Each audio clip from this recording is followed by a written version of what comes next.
My name is Scott Hord. Somebody gave me a beer when I was 13. My dad was at the staircase looking at me as I was drinking the beer, and I thought, oh no, I'm in trouble. Then he just walked back upstairs. That began a tradition that would last till I was 23. She said, Scott, when is the last time you've ever been sober? And I couldn't remember a day. I was with 10,000 pastors walking through Louisville, Kentucky. And I was in the middle of that group. And I remember walking by a woman on the street, jumped out of the line of 10,000 pastors. And I say, hey, sorry to bother you. I know you're praying. Why are you praying here? And she said, they kill babies here. My name is Scott Hord. I was raised in a very loving home. My mom, my dad, and I had two older brothers. And we were a sports family. We played football, baseball, and basketball, and that defined our home. My dad was a distant dad, a very loving dad. Loved my dad. He passed 2023, loved him deeply, but as a child, he was maybe a bit absent. And my mom was very, very close to us, and she was very involved in everything we did, went to all of our games, and she kind of put a motto over our family and over me personally to have fun, that life will get hard one day and that you'll have to take it serious. And so those two things kind of defined me, my distant dad, and my mom that was saying, hey, just go have fun in life, and later on you'll get serious and tackle life that way. Yeah, our relationship with the church and Jesus was very distant. We didn't have a lot of deep conversations in our family. We talked about sports. I remember our dinners, we always ate together. My mom loved to cook. She was always cooking for us. But when we sat down at dinner, it was my dad and my brothers. And we were sitting here, and on this end of the table was a TV. And so we watched TV. We watched sports a lot of times. And we didn't talk. And my mom served us, and served us well. And so there wasn't anything real deep. We didn't talk about God, didn't talk about Jesus, didn't really talk about feelings or anything. And so we were pretty isolated as a family. But when it came to church, my parents wanted us to know what the church was. And I remember going to church with mom and dad and my brothers occasionally. And I think that did have an impact on me, but my relationship with the church and with Christ was very distant. My parents loved to celebrate, and they celebrated everything. And it's probably the reason today I still celebrate. I love to celebrate stuff. But they celebrated with alcohol and parties. And so at a very young age, I grew up in a house where there were parties. I watched my brother, who is 5 years older than me, have parties. Then my brother, 2 years older than me, had parties. And so probably a defining moment for me was when I was probably 13 and my brother was having a party in our house. And there were a lot of high school students over there drinking beer. And somebody gave me a beer when I was 13, and I remember drinking that beer knowing my parents were upstairs. But then I looked through the doorway and my dad was at the staircase looking at me as I was drinking the beer, and I thought, oh no, I'm in trouble. But then he just walked back upstairs, and I think that was kind of the defining moment of, let's go. We're going to have fun now, and fun is going to be defined as it's going to include alcohol.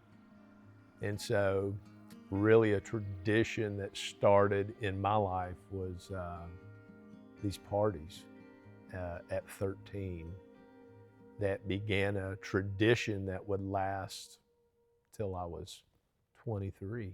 But when I got to college, it was like throwing gas on a fire. The freedom. Played at Vol State, just down the road from here. And I remember my freshman year going to my apartment in a trailer park in Gallatin, down by the steam plant. And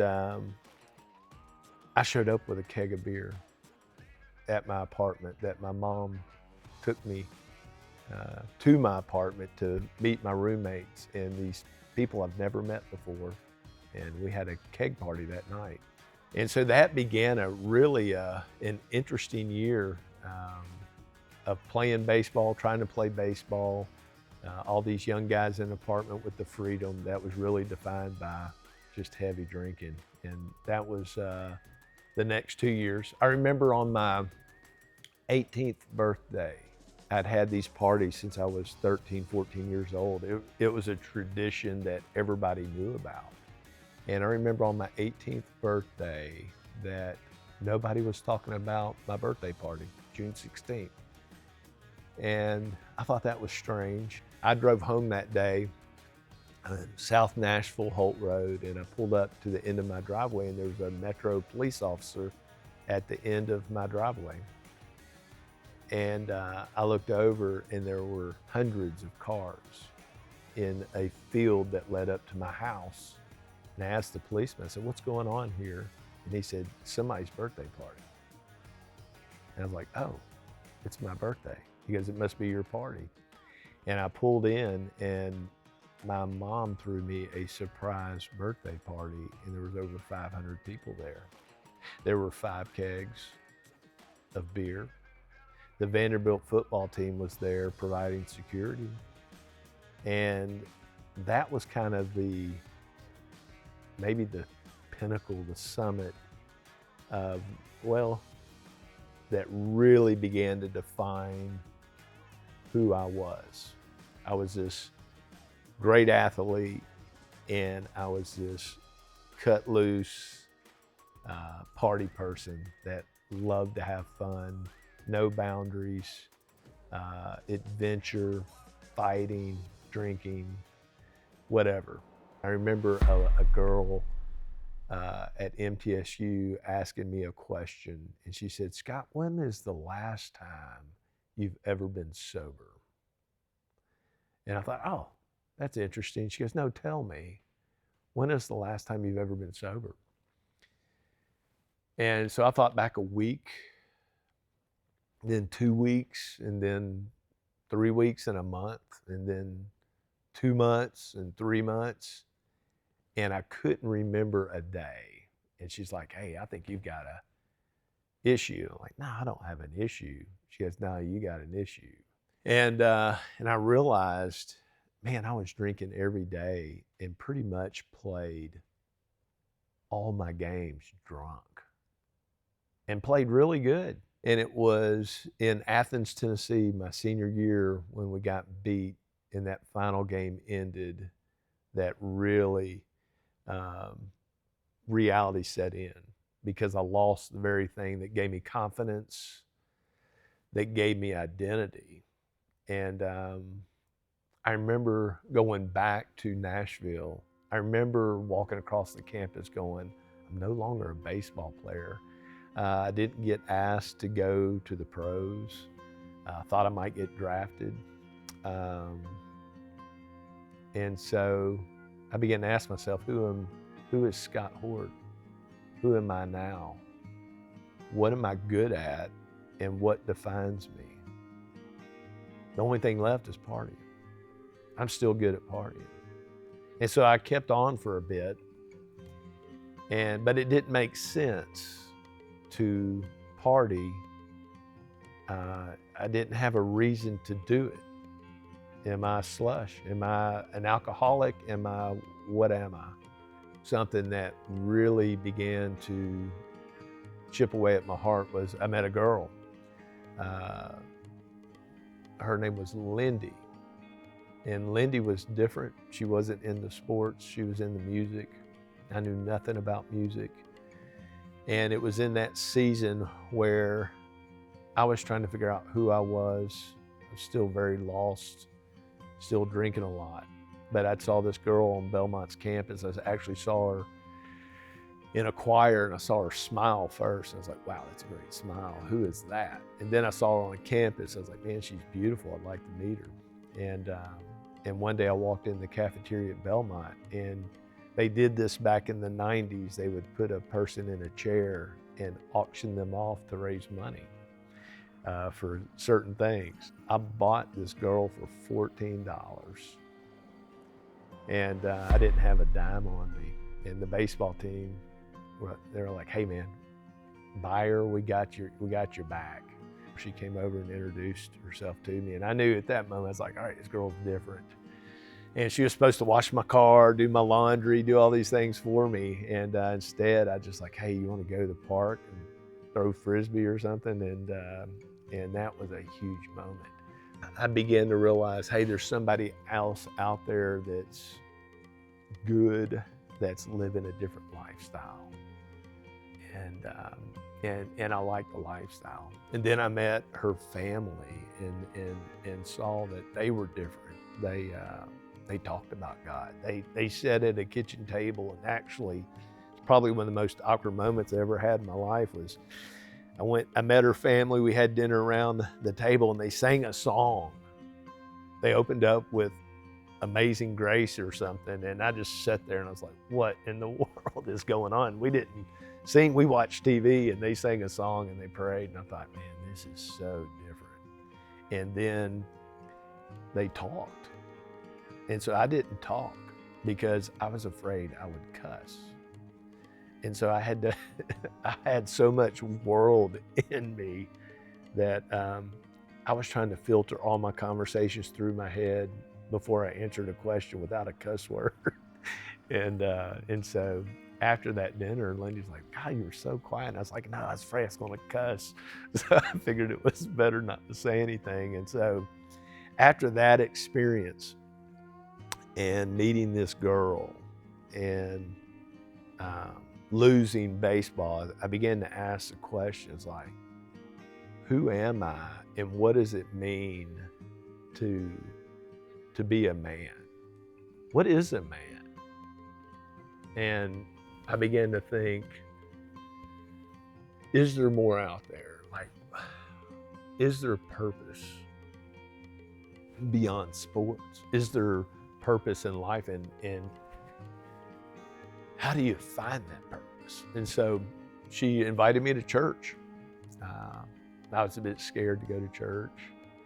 And she invited me to Christ Church. And so it was an 8:30 service. And I remember I went out that night and man, we hit it hard. Me and my friends, and I probably drank 20 drinks. Bars closed at 3, went to an after hours bar till 6. And I was like, man, I gotta be at church in 2 hours. So I went to church and man, probably 30 drinks. I remember just kind of looking around in that moment going, who are these people and what is the church? I saw khaki pants. I saw blue button-down shirts. For some reason that stood out. And I was like, man, I'm not that guy.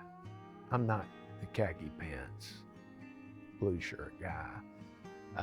I like to have fun. I love adventure. I like to fight. I don't mind being hit, but I don't mind hitting you in the face. And I looked around and I thought, man, nobody in this church has probably ever been in a fight. Nobody's ever swam across a lake or climbed a building. We used to sit on the edge of the Hyatt Regency in downtown Nashville on the outside, below the thing that turned around, and drink beer. The letters that said Hyatt, I used to sit on those letters and drink beer. And I bet nobody in this church has ever done that. And so I struggled with the softness of the church and the softness of what I perceived the men to be. And I thought, man, this isn't a place for me. But I kept going back because I liked the girl. And so for 6 months, I went back, closing bars, going to church, meet the girl. And I began to ask the question, a deeper question of, all right, is there a God? And does he have a purpose for me? A guy was speaking, his name was Rice Brooks. he had a defining moment in his sermon where he was really just speaking to me. And he goes, if this is speaking to you, I challenge you to stand up and draw a line and cross that line. And I remember that day, I was like, oh man, I don't want to stand up. And but I stood up. It was a pretty amazing moment. I didn't know that God could speak, but I felt like he spoke to me that day, and he said, hey, I created you the way you are. I created you for adventure. I created you as a fighter. I created you to be competitive.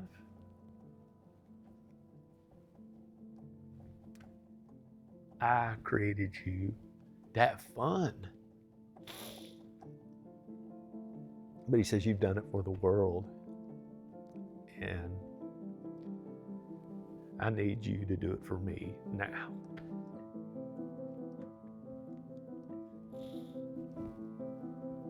And so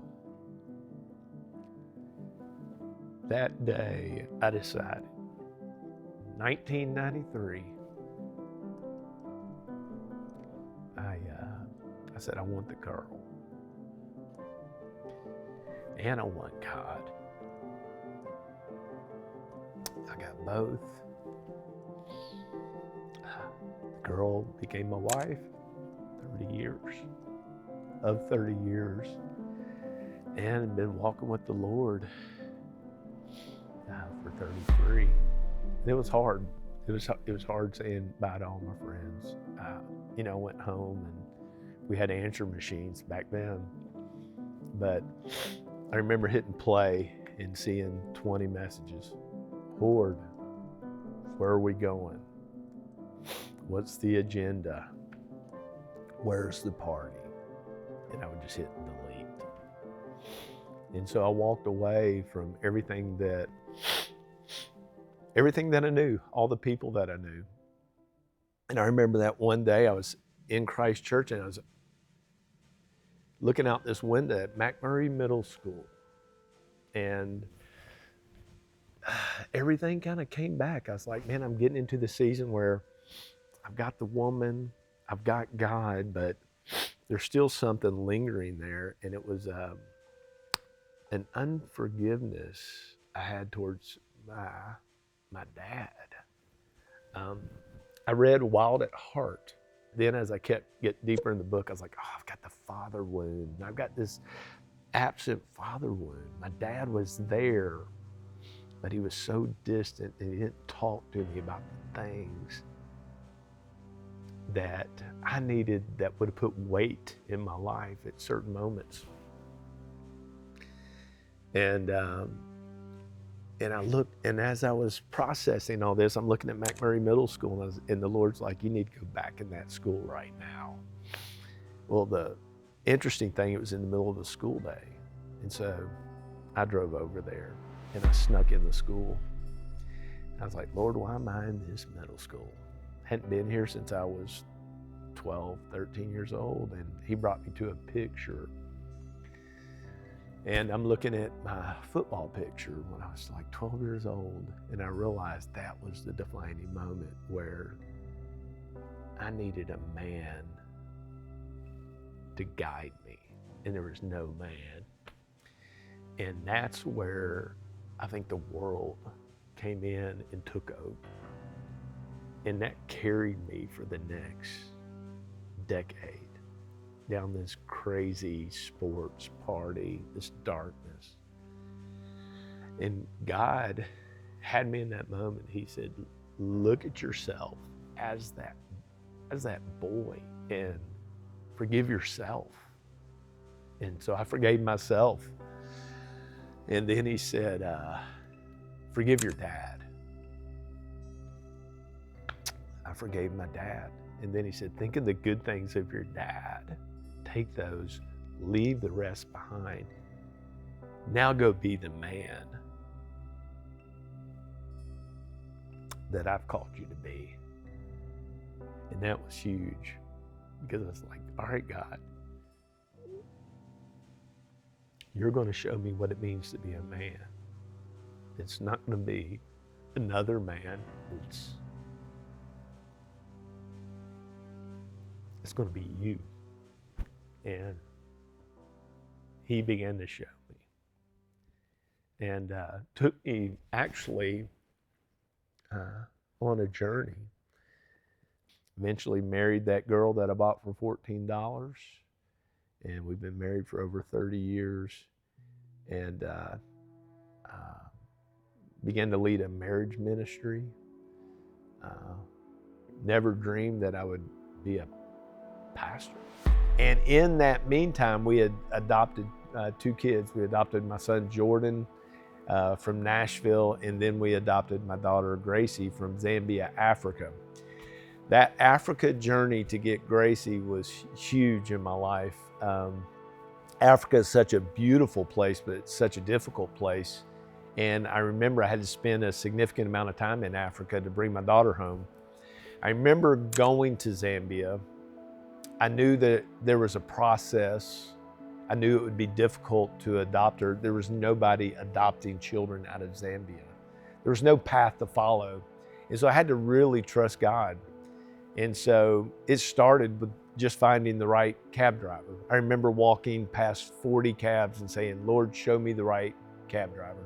And he showed me a guy named Mike. But one thing happened in Africa that was huge. I remember after being there for weeks, our time was running out. We were running out of money. We were running out of time. We needed to get out of the country. And I knew I had to get this document. And so I remember going into this ministry in Zambia. And I remember sitting in a chair that kind of sunk down. It wasn't very comfortable. It was a kind of a dark room with one light. And I remember waiting for this person to come. I had an appointment at 10, but at 10 he wasn't there. At 11 he wasn't there. At 12 he wasn't there. And so I began to get impatient and began to really pray to God and talk to God and really quote scripture back to God. James 1:27, pure and faultless religion is to look after the widows and orphans in distress. I was quoting that back to God. I was like, hey, I'm doing it. Where are you? Why aren't you helping me here?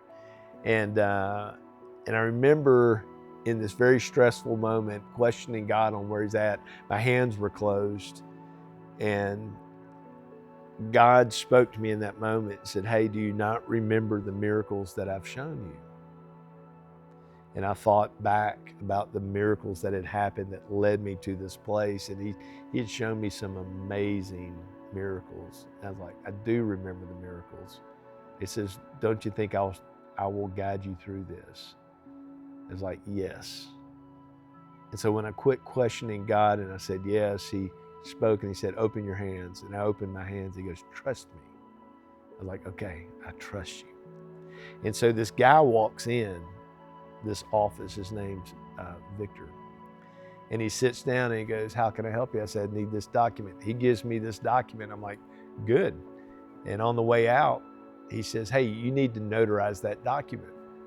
I said, okay, no problem. I'll go to a bank or something. And he goes, no, you don't understand. It's going to be more difficult than you realize. And so I walk out of the office not really understanding what he meant. But I went to the first bank and they looked at it and they're like, okay, who do you know?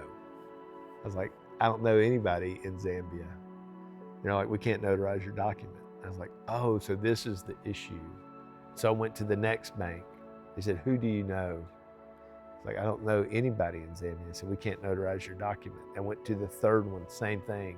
I'm holding these documents and I look at my hands and I'm like, they're closed. And the Lord's like, trust me. It's like, I trust you, Lord, show me. And I look over at this building and there's a guy with a gun, a long gun outside this door. And the Lord's like, go in there. I was like, Mike, stop the car. You're gonna think I'm crazy, but I think God told me to go in that building. And so I get out of the car and I go up to the guy with the gun. I was like, what is this place? And he says, it's a bank.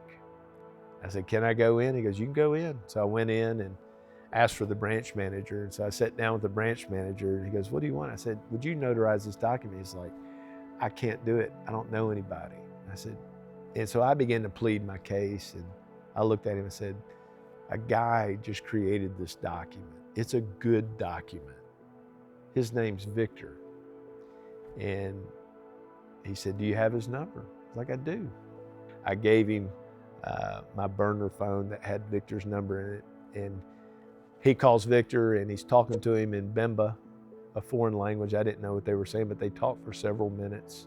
And then when he hung up, he said, Mr. Hord, how many people are in the city of Lusaka? I said, I don't know, a few million? He goes, yes. He goes, Victor is my brother. He goes, you called my brother. He goes, I will notarize your document. You do know somebody. In that moment, I went, oh, God speaks. He does speak. And he showed me a miracle. And that allowed me to get my daughter out of the country.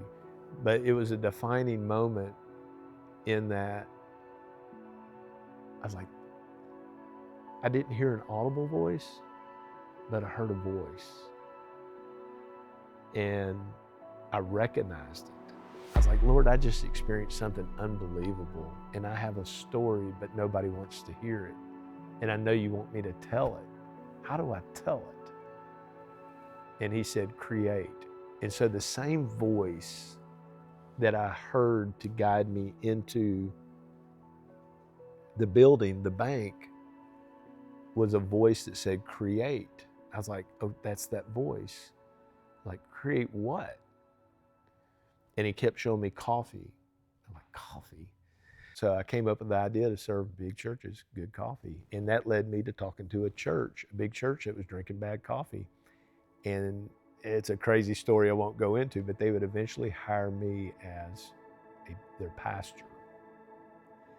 They had planted a church in Smyrna, Tennessee, and it was not doing well. And I became, even though I wasn't ordained, I didn't go to seminary and I'm not Baptist, I got hired as a Baptist pastor. And I did it for 10 years. In the middle of that journey of being a pastor, it was year 5, I went to a conference called Together for the Gospel in Louisville, Kentucky. I was with 10,000 pastors. And we got dismissed for lunch. I thought, this is going to be interesting. 10,000 Christian men walking through Louisville, Kentucky. This is going to turn the city upside down. And so as we were leaving that facility, I realized we were just going to lunch. No big deal. But I was in the middle of that group. And I remember walking by a woman on the street, and I thought, isn't it interesting? She's praying, and we're going to lunch. Why is she praying? And why are we going to lunch? And I looked at my buddy Kyle. I was like, don't you think that's interesting that she's praying and we're going to lunch? Why is she praying there? And he goes, I don't know, man, let's go eat. I was like, no, I'm going to go back and talk to her. So I went back, jumped out of the line of 10,000 pastors, and looked at asked the woman, I said, hey, sorry to bother you. I know you're praying. Why are you praying here? And she said, they kill babies here. They abort babies here. And I looked, and it was a Planned Parenthood. And I went, oh, I didn't see it. And then it hit me, 10,000 men, Christian men, pastors, didn't see it. And it messed my lunch up. People were asking, what are we going to do? Are we going to picket? Are we going to march? Thought about it. I thought the answer was clear and simple. Let's go share Jesus. That's the answer. The young man put his finger in my chest. He said, you're not doing enough. I was like, how is Jesus not enough? And he just kept hitting me in my chest with his finger. And man, every time it just drove anger into me. And so I said, God, would you remove the anger? And he didn't. And so I just lifted my hands and started like this. I said, Lord, here's my anger. Take it. Take it. I will not move forward. I will not pastor. I will resign. Whatever you need me to do, I need you to remove this. Give me something. Replace it with something. And he did. Took the anger and he replaced it. He says, engage abortion. It's like, engage abortion? What does that even mean? The same voice that I heard in Africa that told me to go into the bank, the same voice is now saying, engage abortion. I Googled abortion. I didn't know where they were happening. Found one about 23 miles from my home. Said, okay, I know that voice. I know I'm supposed to go. I'm scared. I'm ignorant on the subject, but I'll go. And I went. And I remember that day sitting in my car. I'm gonna play it safe. I'm gonna pray from my car. But there was a situation where I had to get out and engage. The mom got distracted from her daughter. The daughter was being verbally accosted by a young man. And I thought, as a man, I have to protect her. So I got out of the car and said, hey, talk to me. And that led to a 2-hour, real intense conversation where a young man was there to abort his child with his girlfriend. And he was threatening me, and then it would be a normal conversation. Then he would threaten me. Real intense. After 2 hours, his girlfriend came out, the abortion was done.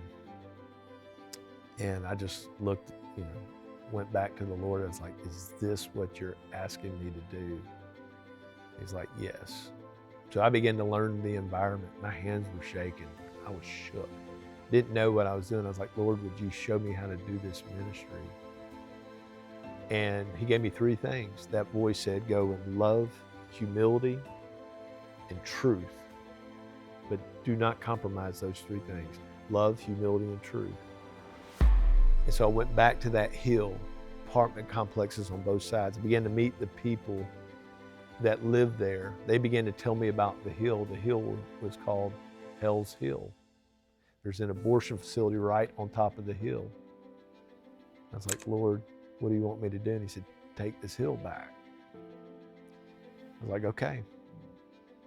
And spoke to a young lady named Tina one day, and she came over and we went and got an ultrasound, and she came out and showed me the ultrasound. She said, look at my boy. I was like, man, that's awesome. What are you gonna do? She said, I'm gonna keep him. That gave me so much confidence and so much boldness. And I went back into that environment where my life was constantly being threatened. And I wasn't telling people what I was doing, didn't even tell my family, because I didn't want them to worry about me. But I began to get rescues, and I began to spend money and helping these moms. My wife was like, where's our money going? What are you doing? I was like, I got to tell you what I'm doing. She's like, is it dangerous? It's like, very dangerous. She's like, I don't want you to do it. I was like, I know. She goes, but you're called to do it. I was like, the Lord has called me to do it. And one rescue would turn into 5, 10, 20, 100, 200, 300. And eventually that place would close. I began to see miracles, unbelievable miracles. Incredible things happened, and we took that hill back. That place was open for 33 years, killed 77,000 children, but it's closed, it's gone. And so the Lord said, keep going. I went to Planned Parenthood, began to rescue babies there. They were aborting babies, killing babies 5 days a week. I was a full-time pastor. I was going out twice a week. I was getting a rescue every time I went out. And I thought, so I'm missing 3 days, and 3 babies are not going to be here in 7 months because I'm not there. So I found myself sitting in a coffee shop counseling somebody in my church one day that was struggling with the same issue they had 5 years before when I first met them. And I'm sitting there looking at them going, if I'm on the street, a baby lives, but you're still struggling with your same issue. And it was a hard moment. And I spoke to God or just prayed and said, Lord, if I go out for 5 days and get 5 rescues, would you want me to resign? And so the next week I went out, and I went out on a Monday, got a rescue, Tuesday, rescue, Wednesday, rescue, Thursday, rescue, Friday, rescue. The Lord said, resign. So I went back to my church. I said, I'm called to the street. And I walked away from being a senior pastor to being a full-time missionary and stepped into this place of how am I going to provide for my family? But I knew that God called me to engage abortion, called me to be on the street, and so He will provide. And He has provided ever since, and it's been amazing. But being on the streets taught me a lot about being a pastor. It amplified my prayer life. It amplified my use of God's word. It wasn't just words in a book, but I saw the power of it in real life. And I get asked, are you different outside of the street, outside of being outside of an abortion mill? And I'm really not. I want to give you encouragement or a charge, and that is, know that God speaks. He speaks to us every day through creation. He's spoken to us through His amazing word, but know that His voice, it still speaks to you today. It took me to go to Africa, thousands of miles away, to be removed from everything that I'm comfortable with. And it took that for me to get to a place of desperation where all I had was God. If God didn't show up, what I was trying to accomplish wasn't going to happen. And that's when God spoke. And so I don't know how you do that here in the United States or wherever you might be, but I know this, that if you press into God, really press into God, every time that I have, whether it's raising my hands and saying, Lord, take this anger, or God, you've got to come through here. When I raise my hands and I open my hands and honestly ask God to speak, He does. And He will speak in it. It hasn't happened through an audible voice, but it is definitely, He has spoken to me, and He's backed it up every time with a miracle. And so I challenge you not to give up on God's voice and His guidance. He truly is a lamp unto our feet, a light unto our pathway. He has been that for me ever since I've journeyed with Him. And I am Scott Hord, and I am a voice amplified for Christ. Thank you, Scott. Good. Yeah.